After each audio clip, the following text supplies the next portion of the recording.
بار دیگر صلوات پڑھیں محمد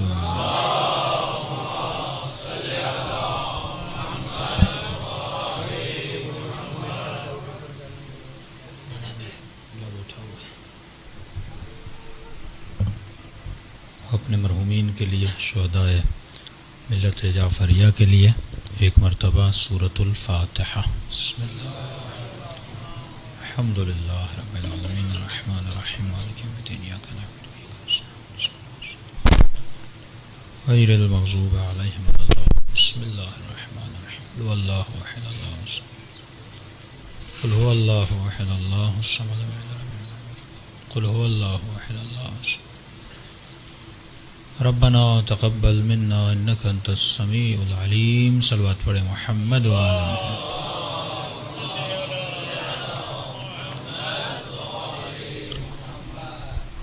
بسم اللہ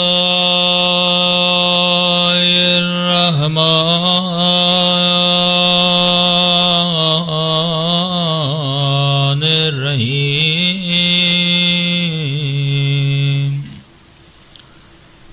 الحمد للہ رب العالمین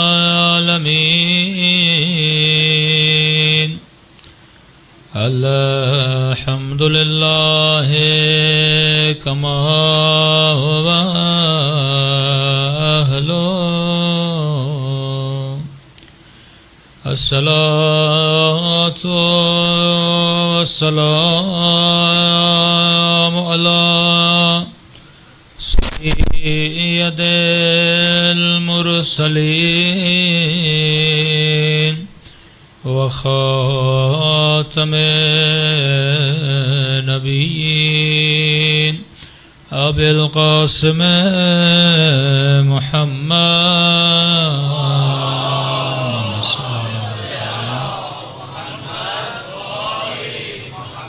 وعلى آل بیت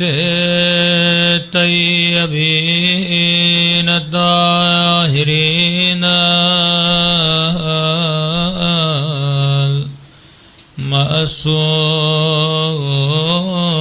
المعصومین۔ یہ دعا کے دن ہیں اور سب سے بڑی دعا امام زمانہ کی دعا ہے، سب مل کے اللہم کل ولیک حجت بن الحسن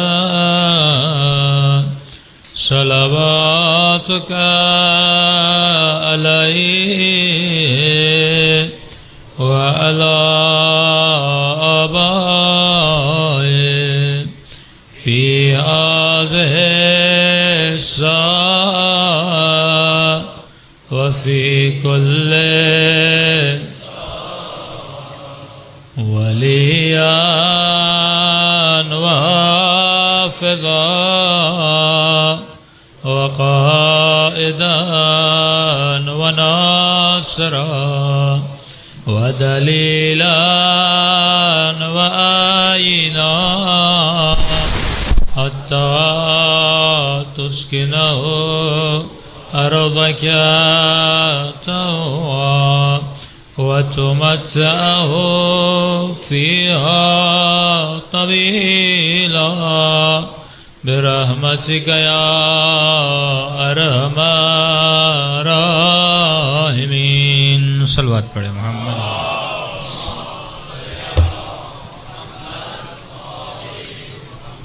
بسم اللہ الرحمن الرحیم رب اشرح لی صدری ویسر لی امری واحلل عقدۃ من لسانی یفقہوا قولی اما بعد فقد قال سبحانہ وتعالی فی محکم کتابہ المجید وفرقانہ الحمید وقولہ الحق وهو اصدق الصادقین۔ بسم اللہ الرحمن الرحیم ان اکرمکم عند اللہ اتقاکم۔ صلوات پڑھیں محمد وآل محمد۔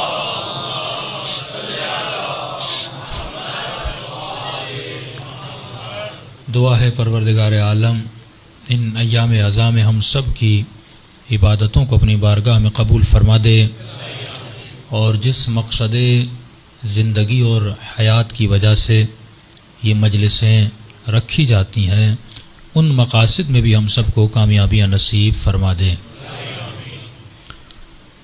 معذرت کے ساتھ آج دیر ہو گئی کیونکہ ہم کراچی سے بائی روڈ سفر کر کے آئے ہیں اور بارشیں بھی تھیں۔ انشاءاللہ کل سے مجالس اپنی روٹین پہ چلیں گی۔ صلوات پڑھیں محمد و آل محمد۔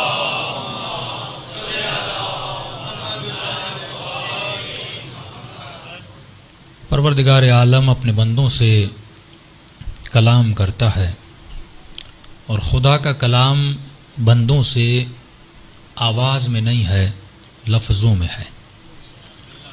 اگر ہمارے جوانوں نے امام حسین کو پہچانا تو مولا حسین کو آپ میں سے کسی نے دیکھا نہیں ہے، آپ کو مولا حسین کی صحبت نصیب نہیں ہوئی۔ آپ نے حسین کو پہچانا، آقا کو پہچانا لفظوں کے ذریعے۔ کوئی مسلمان یہ نہیں کہہ سکتا کہ خدا نے مجھ سے بات کی ہے۔ سب کہیں گے بھائی تم نے خدا کو کیسے پہچانا؟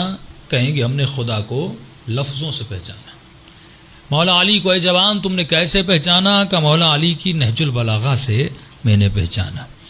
ایک سمپل سا سوال ہے، اگر آپ نے کسی انسان کو دیکھا نہیں، اس کے زمانے میں آپ رہے نہیں، اور آپ کو یہ جانکاری چاہیے کہ وہ کیسا بندہ تھا، اچھا تھا، برا تھا، اخلاق کیسا تھا، چلتا کیسے تھا، بچوں کے ساتھ رویہ کیا تھا، یا اگر کوئی حاکم گزرا ہے تو آپ سوچیں گے یہ حاکم کیسا تھا، ظالم تھا، عادل تھا۔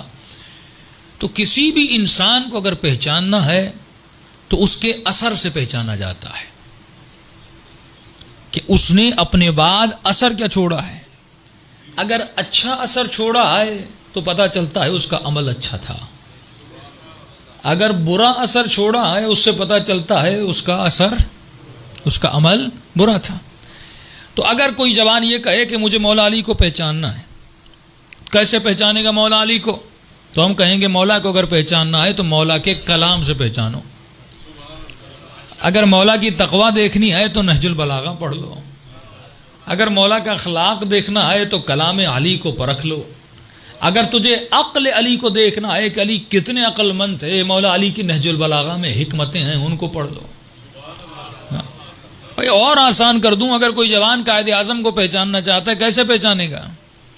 کہے گا مولانا کوئی ٹی وی ہو، کوئی اس کی فلم ہو، کوئی اس کی تقریر ہو، یا کوئی بک ہو، کسی نے اس کے ساتھ سفر کیا ہو تو لیاقت علی سے پوچھ لو، فلاں سے پوچھ لو، تو وہ بتائیں گے قائد اعظم کیسا تھا۔ یہ بالکل سمپل وہ ہے، لیکن ایک المیہ ہوا عالم اسلام میں۔ وہ المیہ یہ تھا کہ لوگوں کو سورسز نہیں دیے گئے کہ یہ کسی کو پہچان سکیں۔ مثال کے طور پہ کسی کو جاننا ہے کہ یزید کیسا تھا، آپ کو سورسز سے روکا گیا، منابع سے روکا گیا۔ اب سیدھی بات ہے، یزید کیسا تھا کسی کیسٹ میں تو ہے نہیں، کسی فلم میں تو ہے نہیں۔ میں کیسے پہچانوں گا؟ جب تاریخ پڑھوں گا، جب ہسٹری پڑھوں گا، جب روایات پڑھوں گا۔ تو آپ کو کربلا کا واقعہ نظر آتا ہے کہ ایک شخص ہے جس نے کربلا میں اتنا ظلم کیا ہے۔ اس واقعے کو آپ نے لفظوں میں سنا، دیکھا نہیں ہے۔ ممبر سے لفظ بیان ہوتے ہیں، جب ان لفظوں کو سنا تو آپ کو پتا چلا ارے کتنا ظالم تھا، کوئی 4 سالہ بچی کو تماچے مارتا ہے۔ آپ کو اس کے عمل سے پتا چلتا ہے ارے کتنا بے دین تھا، کیا کوئی نبی کی نواسیوں کی چادریں لوٹتا ہے؟ کیا کوئی نبی کے نواسوں کو شہید کرتا ہے؟ جن نواسوں کے لیے کہا جائے ان الحسن والحسین سیدا شباب اہل الجنہ، یہ سنت کی کتابوں میں موجود ہے کہ حسن اور حسین جنت کے جوانوں کے سردار ہیں، وہ ابوہما، اور ان کا جو بابا ہے وہ ان سے بھی بہتر ہے۔ یہ کہاں پر موجود ہے؟ کتابوں میں۔ اب دیکھیے 2 چیزیں ہیں، شریعت بدلتی نہیں ہے، کلچر بدلتا ہے۔ ایک المیہ ہمارے درمیان یہ ہوا کہ ہم نے کلچر کو شریعت کا رنگ دے دیا۔ آج صرف اشارے کر رہا ہوں، کل کی مجلس میں اس کو کھولتا جاؤں گا۔ پہلا مسئلہ کہ مسلمان تاریخ نہیں پڑھتا، دوسرا مسئلہ مسلمان نے کلچر کو شریعت بنا دیا۔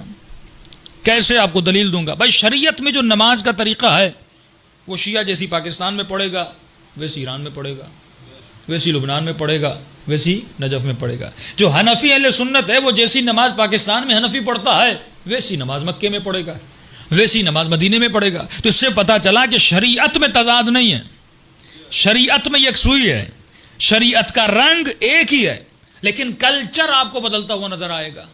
کیسے؟ جیسا ماتم پاکستانی شیعہ کرتے ہیں ویسا ماتم ایرانی نہیں کرتے.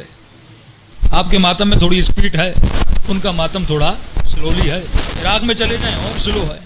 مثلاً یہاں عزاداری کرنے کے لیے کوئی زنجیر زنی کرتا ہے، عراق چلے جائیں گے وہاں کمر زنی کی جاتی. تو آپ دیکھ رہے ہیں کہ کلچر ہر جگہ کا بدلا ہوا. اب لوگوں نے کیا کیا؟ اس کلچر کو شریعت بنا دیا. جب ہم نے ممبر سے یہ کہا بھائی کلچر تو بدلتا ہے، جب اس کلچر میں تمہارے کپڑے بدل گئے، تمہارا ہیئر اسٹائل بدل گیا، تمہاری داڑھی کا اسٹائل بدل گیا، تمہاری خواتین کے کپڑے کے پہننے کے سہنے کے طریقے بدل گئے، اس میں ضد کیوں نہیں کرتے کہ وہی طریقہ اپناؤ جو 10 سال پہلے تھا؟ آج تو کوئی نہیں کہتا بھائی وہ طریقہ اپناؤ جو 100 سال پہلے تھا. لیکن یہ ضد کس میں ہے؟ یہ عزاداری میں کہ مجھے عزاداری کی رسم کو نہیں بدلنا، جو رسم میں 50 سال پہلے کرتا تھا ویسے ہی کروں گا. حالانکہ عقل کہتی ہے جوان تمہارے کپڑے بدل گئے، داڑھی کا اسٹائل بدل گیا، ہیئر اسٹائل بدل گیا، تو حسین کی عزاداری کے طور و طریقے تو کیوں نہیں بدلتا؟ وقت کے ساتھ یہ بھی تو بدلنے چاہیے نا، کیونکہ پہلے ٹی وی نہیں تھی، ریڈیو نہیں تھا. اچھا ہم جلوس نکالتے کیوں ہیں؟ اگر مسلمان کیوں کو سمجھ جائے. پروردگار عالم انسان کی فکر کو متنبع کرتا ہے، فرماتا ہے وما خلقت الجن والانس الا لیعبدون. اے میرے بندے اس کیوں کو سوچ، میں نے تجھے خلق کیوں کیا؟ تو عزت دار ہے تو کیوں ہے؟ ایک کتا روڈ پہ مر جائے کوئی اس کو دفن نہیں کرتا، کوئی اس کے بارے میں سوچتا نہیں. لیکن واجب ہے کسی انسان کو مرتا ہوا دیکھو، غسل بھی واجب ہے، جنازہ بھی واجب ہے. کیوں؟ کیونکہ یہ بدن اس کا بدن ہے جس کے وجود میں رفقت من روحی کی روح ہے، جس کے وجود میں روح الہی ہے، تبھی اس بدن کو عزت ملی. ورنہ بدن کی کوئی قیمت نہیں ہے. یہی آنکھیں، یہی زبان، یہی کان، یہی گوشت، یہی ہڈیاں، یہی رگیں، یہی کھال تو حیوان کو بھی ملی ہے. لیکن اے انسان تو عزیز کیوں بنا؟ تو عزیز اس لیے بنا کیونکہ تمہارے وجود میں روح رکھی گئی ہے. لیکن یہ کون سمجھے گا؟ جب اس کیوں کو سمجھے گا.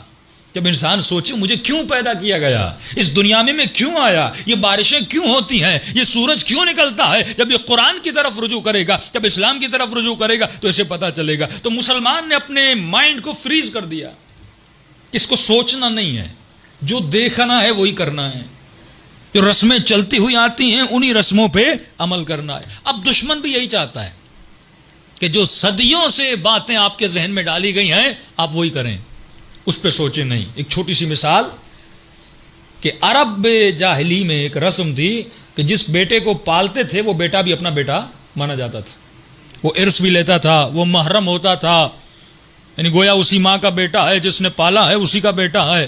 اس سے اگر وہ شادی کرتا تو اس کی بیوی سے جس نے اس کو پالا ہے وہ شادی نہیں کر سکتا، کیونکہ سارے وہی تھے، محرم کا درجہ دیتے تھے.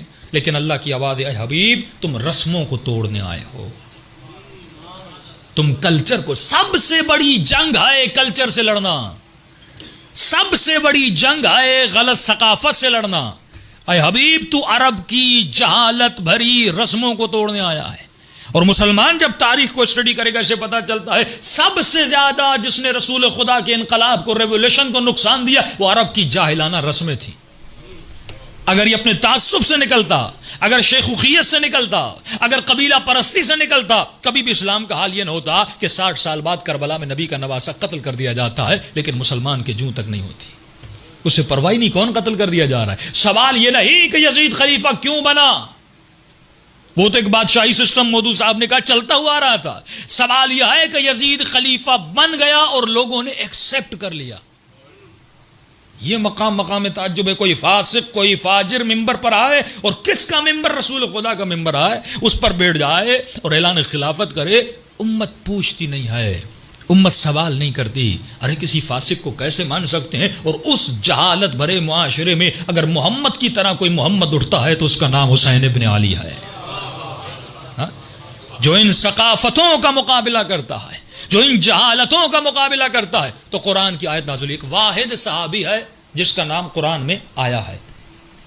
کون صحابی؟ جناب زید. جناب زید کے لیے مشہور تھا زید بن محمد. عرب یہی سمجھتے تھے یہ کن کے بیٹے ہیں؟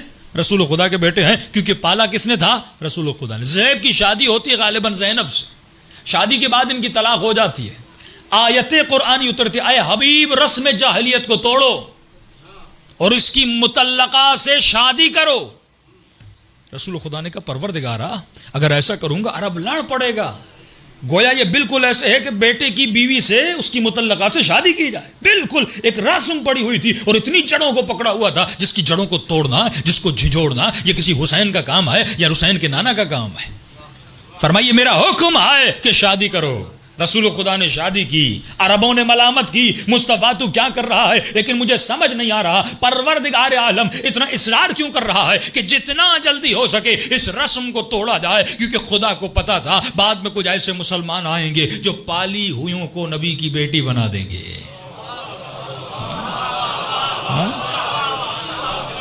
نسل بچانی تھی. کس کی نسل؟ جناب سیدہ کی نسل کو بچانا تھا.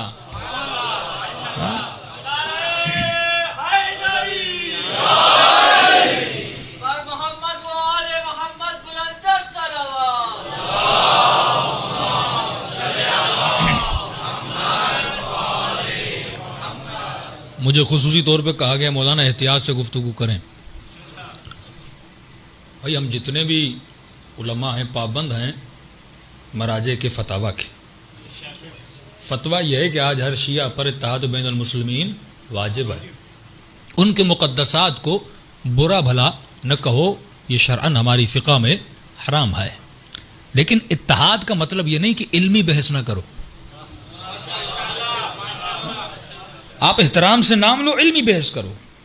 پچھلے سال میں نے خمسہ پڑھا تھا اور ایام فاطمیہ میں الحمدللہ اس کے جو کلپس ہیں ان کو بہت ساری پذیرائی ملی اہل سنت کے برادران کی طرف سے. یہاں ہو سکتا ہے چند ایشوز آپ کو ہو جائیں, لیکن جب یہ مجالس ریکارڈ ہوتی ہیں اور نیٹ پہ جاتی ہیں تو ہزاروں کی تعداد میں لوگ ان کلپس کو دیکھتے ہیں.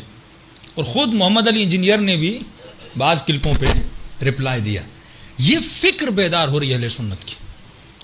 آپ جب کالج میں جاتے یونیورسٹی میں جاتے, بھائی جب جناب آیت اللہ سیستانی نے یہ کہہ دیا کہ اہل سنت تمہارے بھائی نہیں تمہاری جان ہے, ٹھیک ہے نا. جان کا مطلب کیا ہوتا ہے کہ اپنی جان کو جہنم میں نہ جانے دو.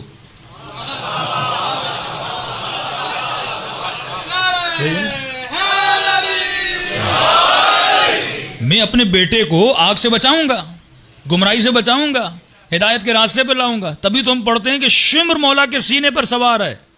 لیکن امام حسین فرماتے شمر اب بھی وقت ہے. یہ ڈیوٹی ہے یار اہل بیت کے چاہنے والے کی کہ تا دم آخر یہ محنت کرو کہ حسین کی طرح کسی کو اور بنا کے حسین کے لشکر میں لاؤ.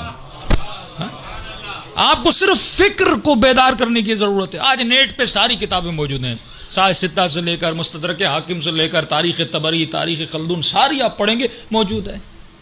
پہلے جب مولویوں کے پاس ہم نے دین لیا مولویوں سے, مفتیوں سے. اب مولوی اگر دین میں خیانت کرے قصور کس کا ہے؟ اچھا کبھی آپ نے ایک پوائنٹ پہ غور کیا کہ فطرت انسان میں انسان اچھائی کو پسند کرتا ہے, قصور ان کا بھی نہیں ہے. ہم دونوں پوزیٹیوٹی کے ماننے والے ہیں. کیسے؟ آپ جو فضائل مولا علی کے لیے بیان کرتے ہیں, علی کریم تھے, علی سخی تھے, علی بہادر تھے, یتیموں کی مدد کرتے تھے, با تقوا تھے, نمازی تھے, ولادت کعبے میں ہوئی, شہادت مسجد میں ہوئی, تو آپ یہ ساری کیا بیان کر رہے ہیں؟ پوزیٹیوٹی. اب ان کے جو مولاناز ہیں وہ بھی اپنوں کے بارے میں پوزیٹیو باتیں کرتے ہیں, نیگیٹو نہیں کرتے. تو اس پوزیٹیوٹی کی وجہ سے دل میں کیا ہو جاتی ہے؟ محبت ہو جاتی ہے. یا برائی اگر کوئی ان سے محبت کرتا ہے, یا جن کو ہم کہیں جنہوں نے اہل بیت سے دشمنی کی, اگر کوئی ان سے محبت کر رہا ہے, آپ کو پتا ہے دشمنی کی, ان کو تو نہیں پتا. ان کو تو کہا گیا بڑے شیر و شکر تھے, ملے ہوئے تھے, رشتہ داریاں تھیں, آنا جانا تھا. اب ان کے ذہن میں پوزیٹیوٹی ہے تو یہ مسلمان اس پوزیٹیوٹی کو فالو کر رہا ہے. اگر آپ اس کو حقیقت یا حقائق بیان کریں گے, کتابوں کی طرف لے جائیں گے, مولوی کی طرف نہیں, مفتی کی طرف نہیں. تجھے دین کس کا اپنانا ہے؟ مصطفیٰ کا دین اپنانا ہے, کسی مفتی کا نہیں. جب کتابوں کی طرف لے جاؤ گے تو کتابوں سے پتہ چلتا ہے حق کیا تھا, باطل کیا تھا. میں نے ایک جملہ کا اس سال کراچی میں, اس کی تفصیل میں بعد میں آؤں گا. 2 عقیدے اہل سنت کے کافی برادران مجھ سے رابطہ کرتے ہیں, پرسنلی میسیجز دیتے ہیں. 2 عقیدے جن پر علمی طور پر بیٹھ کے گفتگو کی جائے.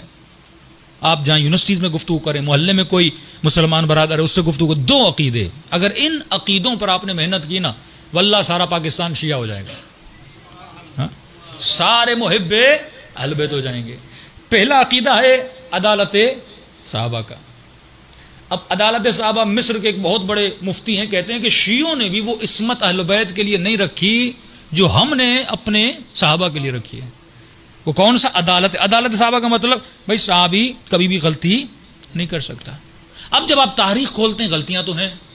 جنگ جمل ہے، جنگ صفین ہے، قتل حجر ابن عدی ہے، جناب ابو ذر غفاری کو نکال دینا ہے، جناب عمار یاسر کا قتل، یہ تو سرعام محمد علی انجینئر مولانا اسحاق بیان کر چکے. تو جب یہ چیزیں پڑھتے ہیں کہتے ہیں نہیں، کیونکہ وہ عادل تھے. بھائی یہ کیسے عادل تھے کہ ایک نے دوسرے کو قتل کیا؟ اب یہاں پہ دوسرا عقیدہ جنم لیتا ہے. وہ عقیدہ ہے خطائے اجتہادی. اس پہ بہت سارے مسلمانوں نے میری مجلس میں کمنٹس کیا، تو میں نے کہا آج یہ بتا دوں تاکہ وہ اس کمنٹس کا جواب بھی ہو جائے، اور سالڈ جواب ہے.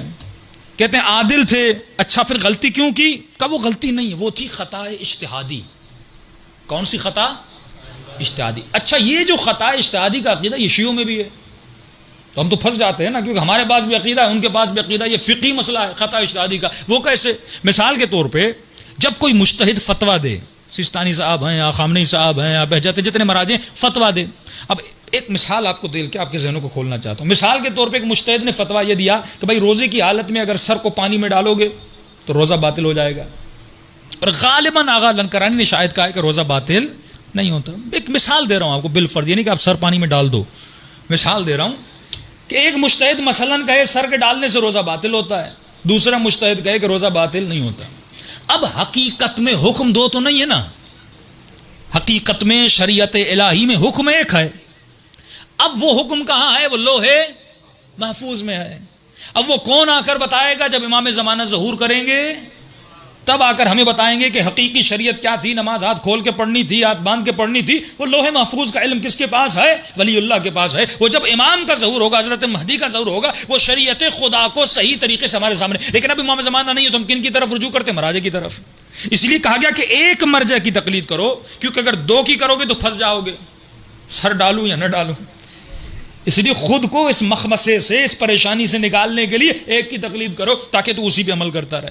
اب سوال یہ ہے کہ اس مجتہد نے جو حکم دیا، اس نے تو تحقیق کر کے دیا، اس نے تو اصولی مبنا پر حکم دیا، اس نے تو پوری ریسرچ کر کے احادیث کو چھان بین کر جو اسے سمجھ آیا، بالکل اسی ڈاکٹر کی طرح جو آپریشن کرتا ہے اور آپریشن کرنے کے بعد ایک غلطی کی وجہ سے ایک بچہ مر جاتا ہے. آپ کبھی ڈاکٹر کو نہیں کہتے یہ قاتل ہے، کیونکہ اس نے قتل کی نیت سے آپریشن نہیں کیا تھا. اس نے نیت یہ تھی کہ میں اس بچے کو بچاؤں گا، لیکن خطا ہو جاتی ہے. انسان کتنا بھی پڑھا لکھا ہو اس سے خطا ہو جاتی ہے. اس نے اگر شریعت کے مسائل میں تحقیق کی، ایک حکم دیا، اب اگر اس کا حکم لوہے محفوظ کے حکم سے الگ ہو تو گویا اس نے خطا کی ہے. اس کو کہتے ہیں خطائے اجتہادی.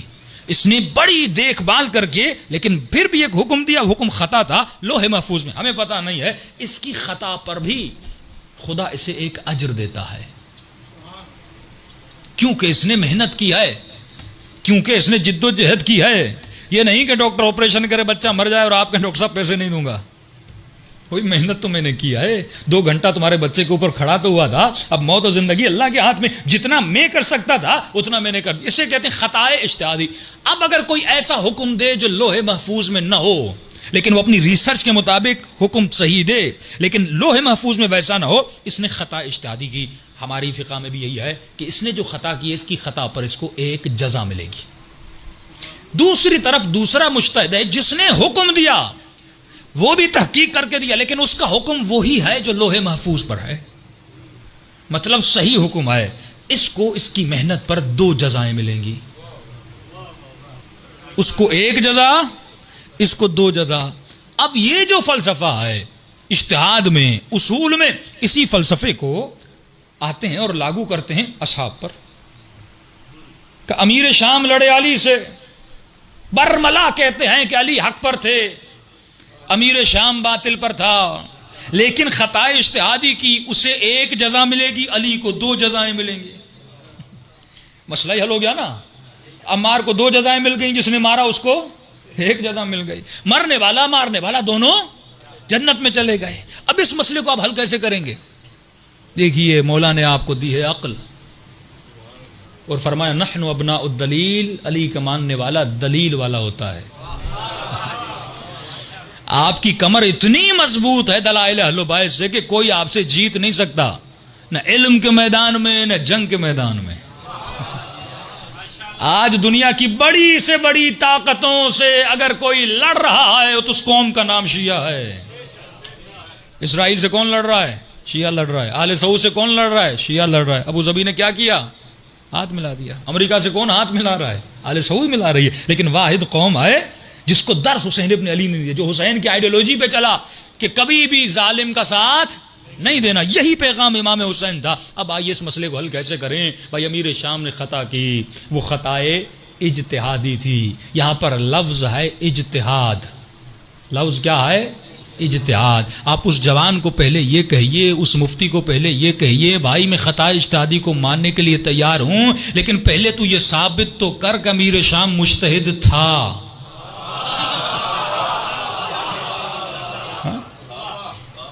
مرتے مر جائیں گے لیکن کبھی ثابت نہیں کر سکتے کہ وہ مجتہد تھے.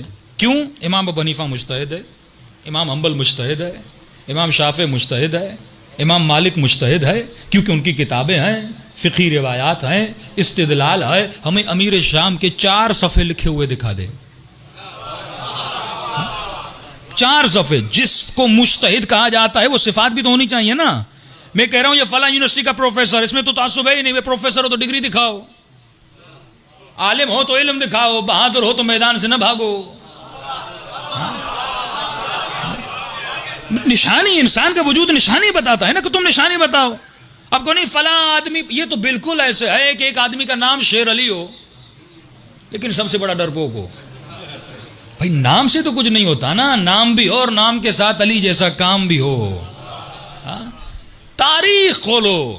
یہ بہترین دلیل ہے کہ یہ کسی کا مجتہد ہونا ثابت کریں. واللہ تھک جائیں گے، ثابت نہیں کریں گے. آخر میں یہ کہیں گے کہ ان سے ہمیں 4 حدیثیں ملتی ہیں. اگر 4 حدیثیں ملنے سے کوئی مجتہد بن جائے تو کل سے سارے مسلمانوں کے بچے 10 حدیثیں یاد کر لیں تو سب کی فتاوا پر پھر عمل کرنا. صلوات پڑھے محمد و آل محمد پر.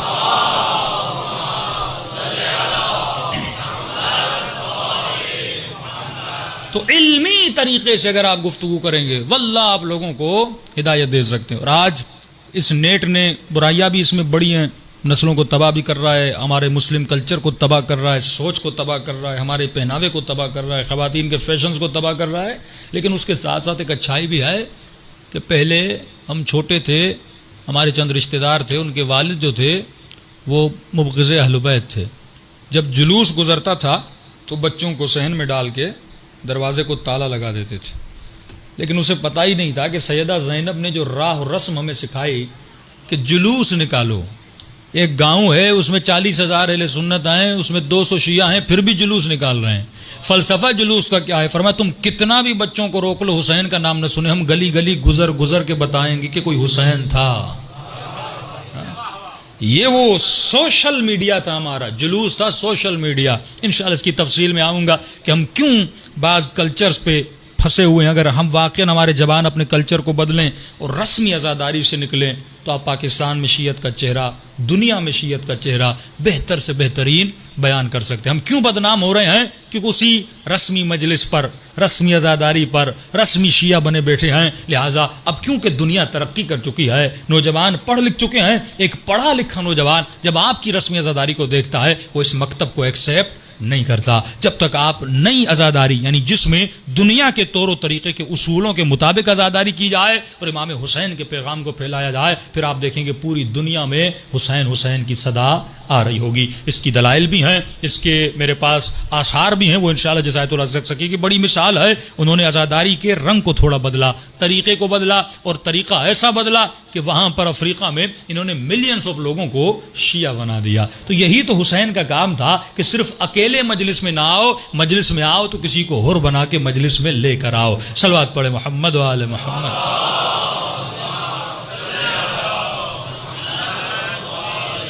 محمد تحقیقی انشاءاللہ، کیونکہ میں نے کافی 3-4 سال ہو گئے میں نے واہ والی مجلسیں چھوڑ دی ہیں. مجمع خوش بھی ہوتا تھا لیکن مجھے یہ ہوتا تھا کہ بھائی یہ مدتوں سے واہ کر رہا ہے، لیکن اس کی واہ کب ہوگی؟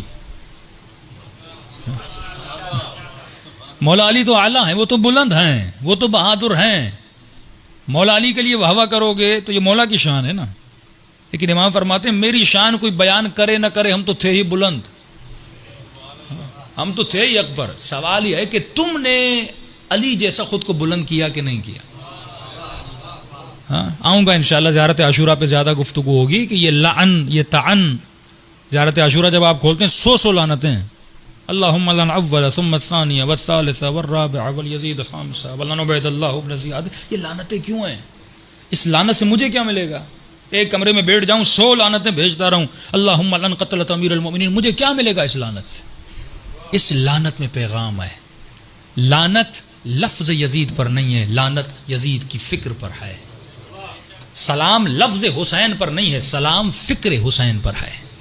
تو جب یہ فکر اس بدن میں آئے گی تو یہ بچہ حسینی بنے گا. ورنہ لفظوں کو لگا دینا، اشتہار کو چپکا دینا، اس سے کیا ہوگا؟ میرے وجود میں تو تبدیلی نہیں آ رہی. انسان یہ سوچے ہر وہ لفظ، ہر وہ محفل جس میں میں جا رہا ہوں، وہ محفل مجھے کیا دے رہی ہے؟ میں گرو اپ کر رہا ہوں کہ نہیں کر رہا؟ بھائی بدن کو کھانا دیتے ہو، یہ کھانا بھی اس بدن کو فائدہ دیتا ہے. گندا کھانا ہو بدن کو نقصان دے، کبھی کھاؤ گے؟ نہیں کھاؤ گے. کیوں مولانا میرے بدن کو نقصان دے رہا ہے؟ پھر تو اپنی فکر کو گندا کیوں کرتا ہے؟ اس فکر کو بھی ایسی غذا دے جو تمہاری فکر کو بلند کرے. اور خوش نصیب ہو، واللہ خوش نصیب ہو کہ آج تمام عالم اسلام میں 1 بلین مسلمانوں کے بچے گمراہی کی طرف ہیں.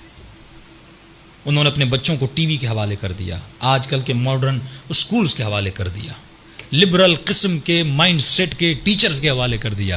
ہم نے بھی یہی کیا ہے، لیکن امام حسین ہمیں ایک ہدیہ دے کر گئے جس کا نام ہے فرش عزا. پورا سال یہ بچہ اس دنیا کی گمراہی گلیوں میں گھومتا ہے، لیکن جیسے محرم کا چاند نظر آتا ہے حسین بلا کے سے فرش عزا پہ بٹھاتے ہیں. یہ درس، یہ طریقہ 2 مہینہ آپ کے بچے قال رسول اللہ، قال امیر المؤمنین، قال جعفر الصادق اس ممبر سے سنتے ہیں. واللہ اگر یہ مجلسیں نہ ہوتی، ہم نے تو اپنے بچوں کو اتنا نہیں سکھایا. میرے بچے نے خیبر سنی تو ممبر سے سنی، خندق سنی تو ممبر سے سنی، کربلا کی عزاداری سنی تو ممبر سے سنی، مصائب امام حسین سنے تو ممبر سے. تصور کر اگر ممبر نہ ہوتا ہم تو کتابوں کو کبھی اٹھاتے بھی نہیں. یہ کس کی زحمت تھی؟ یہ سیدہ زینب کی زحمت تھی. فرماتے ہیں اگر بی بی زینب نہ ہوتی آج تیرے پاس ایمان نہ ہوتا. اس پر بھی سجدے شکر کرو کہ اللہ نے تجھے 12 امامی بنایا. اسی پاکستان میں کچھ 6 امامی ہیں، کچھ 7 امامی ہیں، یعنی 6 تک تو آیا لیکن 7ویں تک نہیں پہنچا. یہ بھی نعمت خدا ہے کہ آپ کو لے جا کر امام زمانہ کے دروازے تک پہنچایا ہے. یہ بڑی نعمت نہیں ہے؟ انسان جنت کا آدھا راستہ جو آدھے راستے میں کٹ جائے، یعنی آپ بالکل جنت کے کنارے پر آئیں. لیکن سوال یہ ہے اس فکر سے زندگی گزارو جو فکر امام زمانہ تھی. فرماتے ہیں قیامت کے دن ہر آنکھ روئے گی. بسم اللہ سے سوال ہے؟ جی بسم. غلط نہیں ہے، فلسفہ بتا رہے ہیں نا، فلسفہ. ٹھیک اب سوال آپ ٹھیک ہے سوال کر دیا، سوال کر لیا. ہاں ہمیشہ جب سوال کریں تو سوال کریں، ٹھیک ہے نا. سوال ہوتا ہے معلومات کے لیے، آپ مجھے جواب دے رہے ہیں تو مجلس پہلی آپ کل کی مجلس میں سنیں گے. لعنت ہے یزید کی آئیڈیالوجی پر. نہ بدن تو آپ کو بھی وہی ملا جو اس کو ملا تھا، اس میں گوشت ہے، اس میں کھال ہے، سب کچھ وہی ہے. تو لعنت کس پہ کی جاتی ہے؟ یزید کی آئیڈیالوجی پہ کی جاتی ہے. اور امام کیوں فرماتے 100 مرتبہ لعنت کر. میں 100 مرتبہ ایک لام پہ لعنت بھیجوں گا، مجھے ملے گا کیا؟ اگر میں صرف نام کو ذہن میں رکھوں گا تو مجھے کچھ نہیں ملے گا. لیکن میں لعنت بھیجوں گا یزید کی آئیڈیالوجی پہ، یعنی لعنت ہے اس یزید پر جو ظالم تھا. تو جب 100 مرتبہ لعنت بھیجوں گا تو میرے دل میں ظلم کی نفرت پیدا ہو جائے گی. ٹھیک ہے نا. اب پہلی مجلس سے آپ فوراً اپنے ذہن میں ایک تصور بنا رہے ہیں تو اطمینان رکھا کریں، جذباتی شیعہ نہ بنے. امام فرماتے شیعہ جذباتی نہیں ہوتا، ٹین کے ڈبے کی طرح نہیں ہوتا، جلدی گرم بھی ہو جائے جلدی ٹھنڈا بھی ہو جائے. صلوات پڑھیں محمد و آل محمد.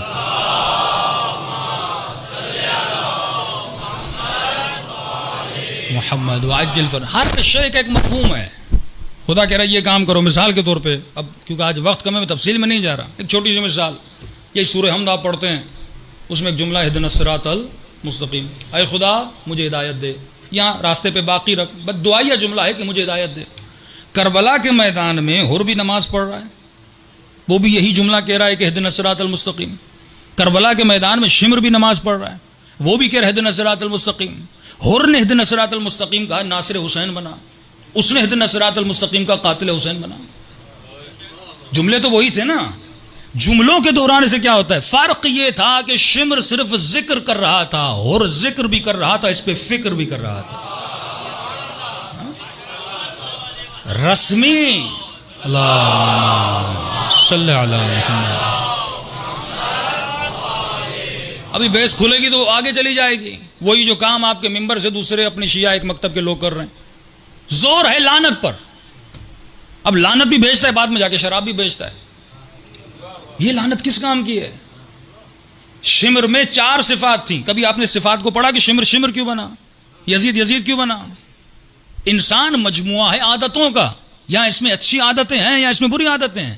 جب اچھی عادتیں آتی ہیں تو ان اچھی عادتوں کا نام ہے راہ حسین. جب بری عادتیں آتی ہیں ان عادتوں کا نام ہے راہ یزید. جنگ افراد سے نہیں ہے، جنگ ان کی آئیڈیالوجی سے ہے. تب امام حسین فرماتے ہیں کہ بھئی یہ آپ تصور کر سکتے ہیں کہ امام حسین یزید کی بیعت کرتے ہیں؟ ہمارے تصور میں بھی نہیں آ سکتا. تبھی امام نے یہ نہیں کہا کہ حسین یزید کی بیعت نہیں کرے گا، فرمایا مثلی لا یبایع مثلی. امام ایک پیغام دے رہے ہیں کہ حسین تو کریں گے ہی نہیں. اور کہا یزید یہ تیری بھول ہے کہ تو حسین سے، ارے حسین سے تو دور کی بات، جس کی فکر حسین جیسی ہے وہ بھی تیری بیعت نہیں کرے گا. حسین تو بڑا مقام ہے. تو جنگ فکر کی ہے. ہم الفاظ میں خود کو جکڑ دیں اور الفاظ میں پڑے رہیں. یہی تسبیح جناب سیدہ کتنا فائدہ دیتی ہے. آیت اللہ تسکیہ فرماتے ہیں، آیت اللہ بہجت فرماتے ہیں کہ لوگ جاتے تھے آقا بہجت کے پاس کہ قبلہ صاحب ہمیں کوئی ورد دیجئے، کوئی ذکر دیجئے. آقا بہجت مثلا جیسے ہم کہتے ہیں رزق کے لیے کافی مومنین آتا، ہم کہتے ہیں بھائی ہر نماز کے بعد سورہ واقعہ پڑھو. یہ مومن ناراض ہو جاتے ہیں، مولانا نے مجھے ذکر دیا نہیں. یہ سمجھتے کوئی نئی چیز ہمیں نکال کے دی جائے. آقا بہجت نے یہی ایک جملہ کا فرمایا، جو قرآن تیرے گھر میں ہے وہی قرآن میرے گھر میں ہے. جو مفاتی تیرے گھر پر ہے وہی مفاتی میرے. فرق یہ ہے تو صرف پڑھتا ہے، غور نہیں کرتا. ہم پڑھتے بھی ہیں، غور و فکر بھی کرتے ہیں. تو فکر ہے جو انسان کو بلند لے کر جاتی ہے. انشاءاللہ سوال کریں، کوئی مسئلہ نہیں. بسم اللہ. جی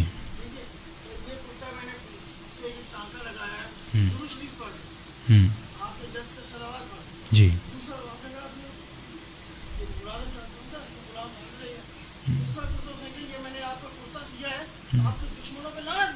جی جی صحیح.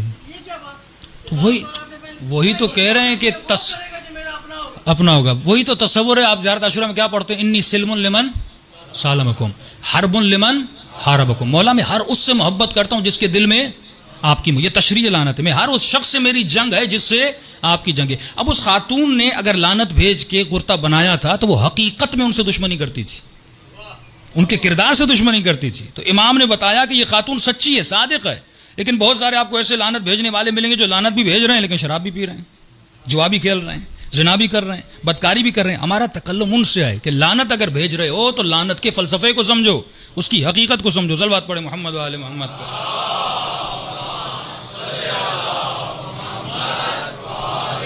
محمد وجل فرج. انشاءاللہ وقت ملا تو میں برادران سے کہوں گا کہ میں مجلس کا ٹائم پیریڈ کم کروں گا اور آخر میں 10 منٹ ہم سوال جواب کے رکھ لیں تاکہ یہ ایک طرفہ مجلس نہ ہو اور ہم ان میں سے ہیں ہی نہیں کہ آپ کے سوالوں کا جواب نہ دیں. جو موضوع ہم بیان کریں اس پہ گرفت ہے، اس کو پڑھا ہوا ہے، اس کی تفسیر کو پتہ ہے. کوئی اگر اہل سنت کا بھائی بھی آ کر سوال کرتا ہے لیکن سوال ہو علمی ماحول میں، جس طرح مولا علی فرماتے ہیں کہ ادب کے ساتھ، احترام کے ساتھ. اور سوال اس لیے کیا جائے کہ تاکہ مجھے کچھ پتہ چلے. بعض لوگ سوال کرتے نہیں، مولوی کو سکھاتے ہیں. تو سوال سکھانے کے لیے نہ ہو، سوال کچھ بتانے کے لیے ہو تاکہ ذہن کی رنجش دور ہو جائے. آج وقت کم ہے، انشاءاللہ ان تمام مطالب پہ کل تفصیل سے ہم پڑھیں گے. صلوات پڑھیں محمد و آل محمد.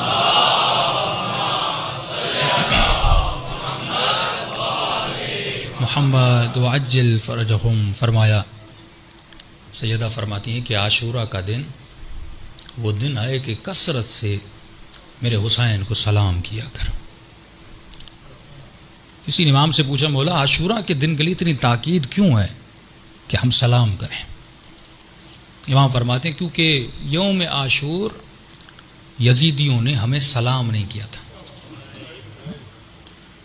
مولا سلام کیوں نہیں کیا تھا؟ کہتے ہیں کہ سلام اسے کیا جاتا ہے جو مسلمان ہو. انہوں نے ہمیں قابل سلام سمجھا ہی نہیں.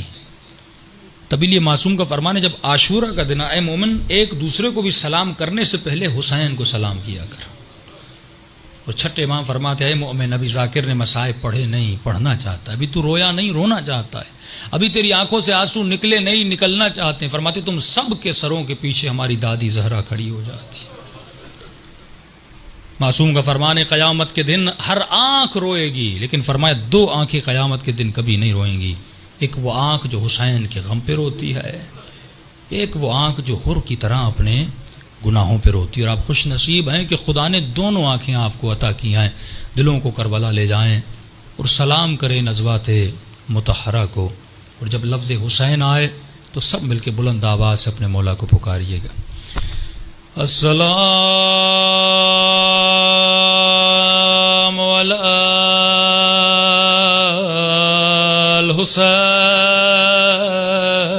الحسین وعلی علی ابن بلند آواز سے وعلی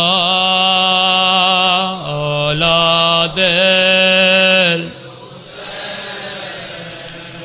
وعلی اصحاب بلند آواز سے السلام علی الحسین وعلی علی ابن وعلی اولاد وعلی اصحاب سب مل کے السلام علی الحسین وعلی علی ابن وعلی اولاد الحسین وعلی اصحاب میرا سلام ہو ان خشک ہونٹوں پہ جن پہ ظالم چھڑی مار رہا تھا.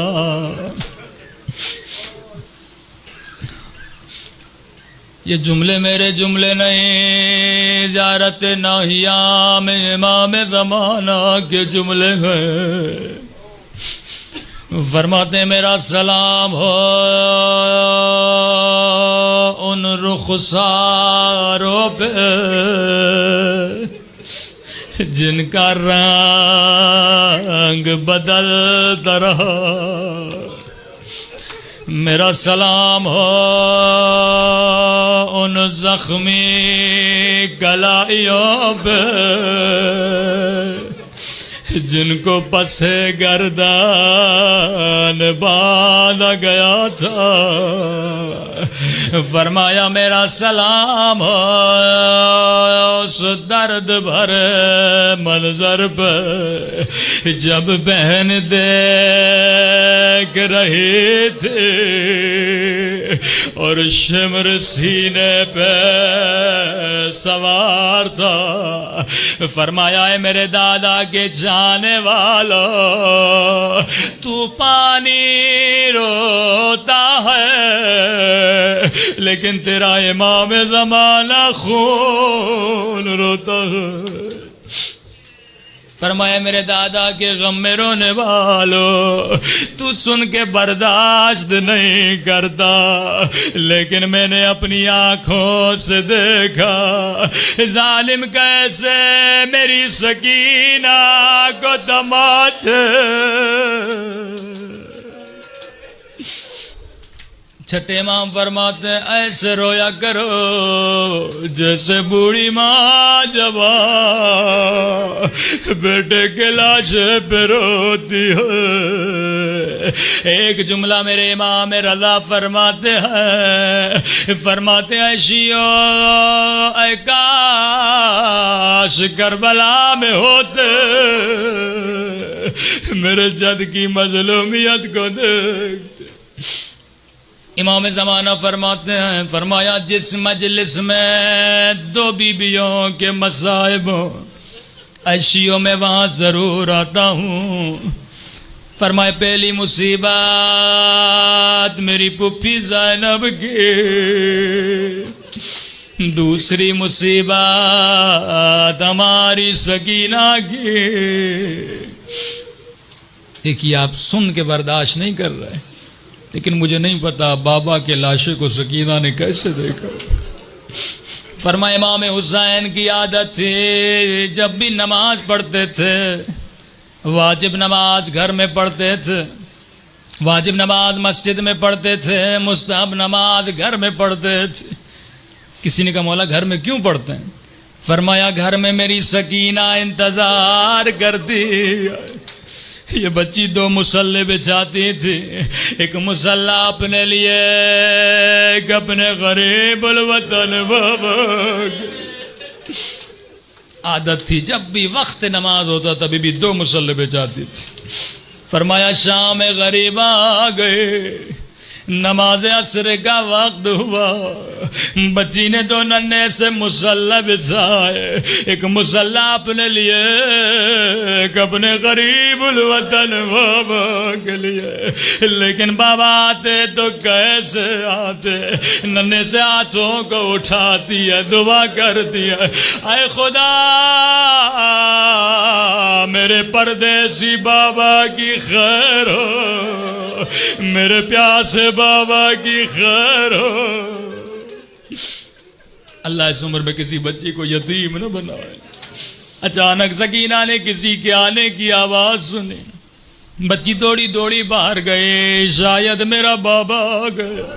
لیکن جیسے خیمے کے در پہ پہنچی، سنو گے سکینہ نے کیا دیکھا؟ ایک مرتبہ دیکھا شمر ہے ہاتھ میں تازیالہ لیے ہوئے، خدا کسی بچی کو بابا کا قاتل نہ دکھائے۔ آیت اللہ مظاہری فرماتے ہیں 4 برس عمر ہے، بچی نے معصومیت میں ایک سوال کیا، شمر کیا تو نے میرا بابا دیکھا؟ ملوں کہتا سکینہ بابا کو دیکھنا چاہتی ہو، کہ بڑی دیر سے بابا کا انتظار کر رہی ہو۔ اب ملوں نے وہ ظلم کیا اور جس کی مثال تاریخ میں نہیں ملتی۔ راوی کہتا ہے ملوں کے ہاتھ میں حسین کا کٹا ہوا سر تھا، سر کو بچی کو دیا، بچی بابا بابا کرتے ہوئے سر کی طرف دوڑی، سر کو گود میں لیا، رو کے کہنے لگی بابا او تیری گردن کی رگیں کس نے کاٹے؟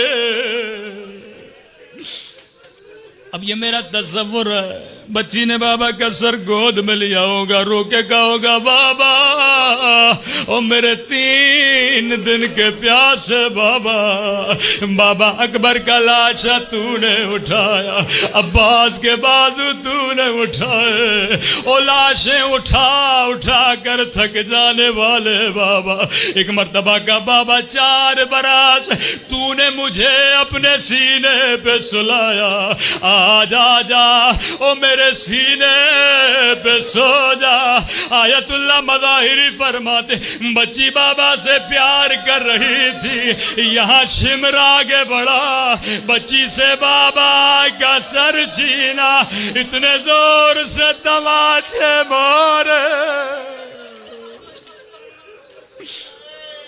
کہ سکینہ بے ہوش ہو۔ زینب ڈھونڈ رہی ہے کہاں حسین کی امان۔ ایک مرتبہ بی بی زینب خیمے میں پہنچی، کیا دیکھا؟ حسین کی بچی زمین پر لیٹی ہوئی ہے، رخسار بھی زخمی ہے، کانوں سے بھی خون بہ رہا ہے. مجھے نہیں معلوم بی بی زینب نے کیسے ہوش میں لایا ہوگا. اللہ جانے اتنا روئی ہوں گی، آنسو سکینہ کے چہرے پہ کھلے ہوں گے جیسے سکینہ کی آنکھیں کھلی. بچی نے یہ نہیں کہا پپھی اماں شمر نے تماچے مارے، بچی نے یہ نہیں کہا میرا بابا کہاں ہے، بچی نے یہ نہیں کہا میرا اکبر کہاں ہے. آئے میری ماں بہنوں سکینہ کا پیغام سنو. جیسے آنکھیں کھلی نگاہ زینب پہ پڑے، پہلا سوال کیا پپھی اماں آپ کی چادر کہاں ہے. زینب نے کہا سکینہ جو شمر تیرے در لے گیا او میری چادر. پروردگارا تجھے بی بی زینب کی چادر کا باس ہماری ماؤں بہنوں کی چادروں کی حفاظت فرما. پروردگارا ہمیں ایسا بنا جیسا امام زمانہ دیکھنا چاہتے ہیں. ہم سب کو عاقبت بخیری نصیب فرما. پروردگارا یہ دعا جناب سلمان کی دعا ہمیشہ کیا کریں. خدا ہم سب کو زبان ذاکر عطا فرما، بدن صابر عطا فرما، دل شاکر عطا فرما، عقل سالم عطا فرما. ربنا تقبل منا انك انت السميع العليم.